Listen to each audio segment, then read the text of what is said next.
Hello friend, good morning. आप सभी का स्वागत है मेरे चैनल बुंदेली फूडी में।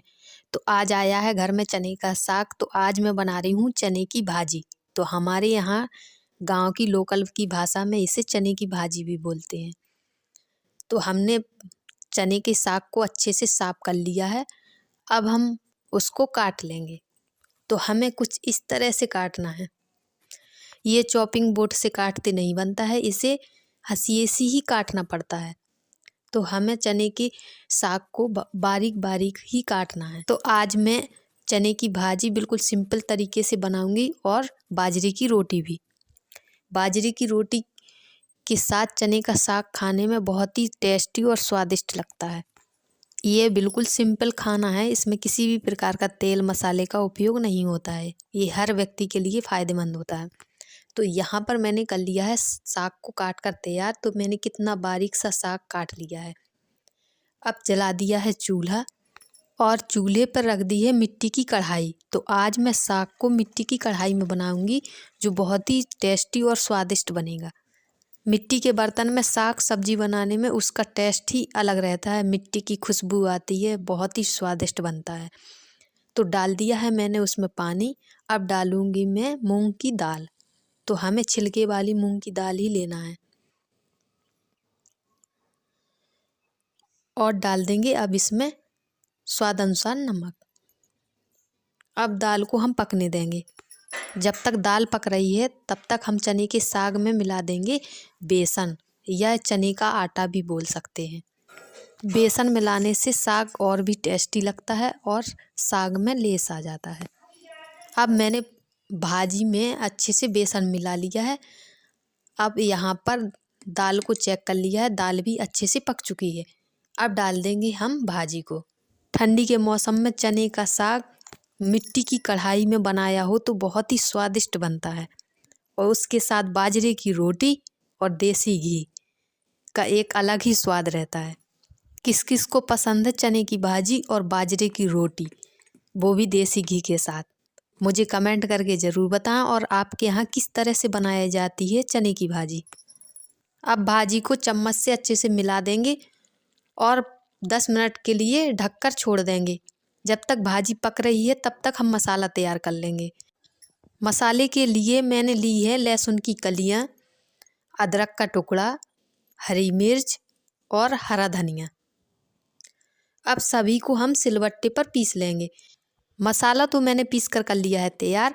अब हम भाजी को चेक करेंगे पकी कि अभी नहीं। तो भाजी अच्छे से पक चुकी है। अब डाल देंगे उसमें जो हमने मसाला तैयार करके रखा था।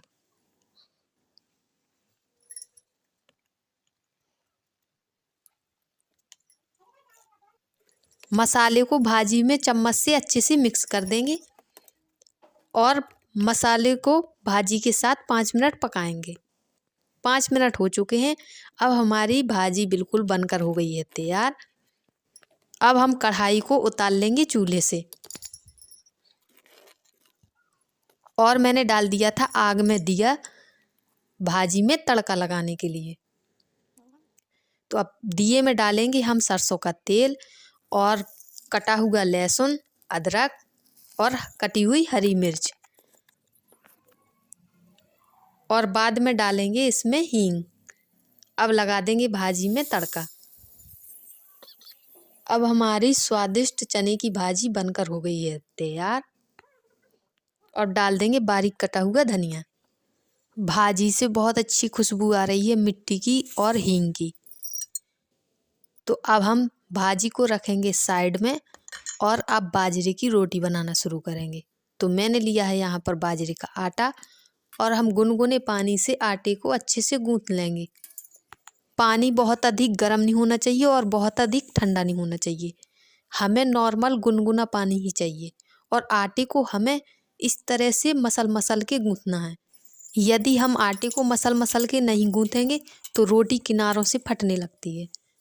तो इसीलिए हमें आटा गूंथते समय बहुत ही सावधानी रखनी है। आटा अच्छे से गूंथेगा तभी रोटी अच्छे से बनेगी। आटा तो अच्छे से गूंथ चुका है। अब मैंने चढ़ा दिया है चूल्हे पर तवा और उसमें लगाया है मिट्टी का लेप। अब हम रोटी बनाना शुरू करेंगे। तो रोटी को हमें इस तरह से बनाना है, दोनों हाथों से पानी लगाकर इस तरह से हम पतला करेंगे। रोटी यदि इस तरह से बनाओगे तो बिल्कुल भी किनारों से नहीं फटेगी और बहुत ही फूली फूली सॉफ्ट रोटी बनकर तैयार होगी। तो रोटी बन चुकी है, अब मैंने रख दी है तवे पर। इसी तरह हम दूसरी रोटी भी बनाएंगे। रोटी एक तरफ से सिक चुकी है, अब हम दूसरी तरफ पलट लेंगे। तो हम इस तरह से दूसरी रोटी बनाएंगे और दोनों हाथों से हमें इस तरह से बनाना है, पानी लगाकर हल्के हाथों से फैलाएंगे। दूसरी रोटी भी बनकर हो गई है तैयार और तवे पर जो रोटी रखी थी वो भी सिक चुकी है। अब हम इसे आग में सेंक लेंगे, दोनों साइडों से अच्छे से सेंकेंगे ताकि कच्ची ना रहे। तो हमारी बाजरे की रोटी कितनी अच्छी सॉफ्ट और एकदम पतली, बिल्कुल गेहूं जैसी और फूली फूली बनकर तैयार हुई और रोटी की एक भी किनारी नहीं फटी है। यदि इस तरह से रोटी बनाओगी तो आपकी भी रोटी बहुत अच्छी सॉफ्ट बनकर तैयार होगी और किनारी भी नहीं फटेगी। इसी तरह हम दूसरी रोटी को भी सेंक लेंगे।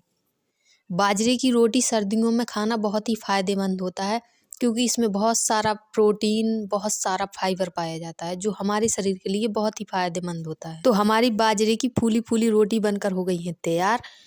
अब लगाएंगे इसमें हम देसी घी। आप लोग अपना प्यार और सपोर्ट इसी तरह बनाए रखिए ताकि हम लोगों को आगे बढ़ने का मौका मिले और इसी तरह की नई नई रेसिपी हम आप लोगों के लिए लेकर आते रहें। अब मैंने लगा दी है थाली, जिसमें है चने की भाजी, सलाद, बाजरे की रोटी और ढेर सारा देसी घी। अब हमारी हेल्दी और स्वादिष्ट थाली तैयार। यदि रेसिपी पसंद आई हो तो वीडियो को लाइक और चैनल को सब्सक्राइब ज़रूर करें ताकि इसी तरह की नई नई रेसिपी आप तक पहुंचती रहे। फिर मिलते हैं अगले वीडियो में एक नई रेसिपी के साथ।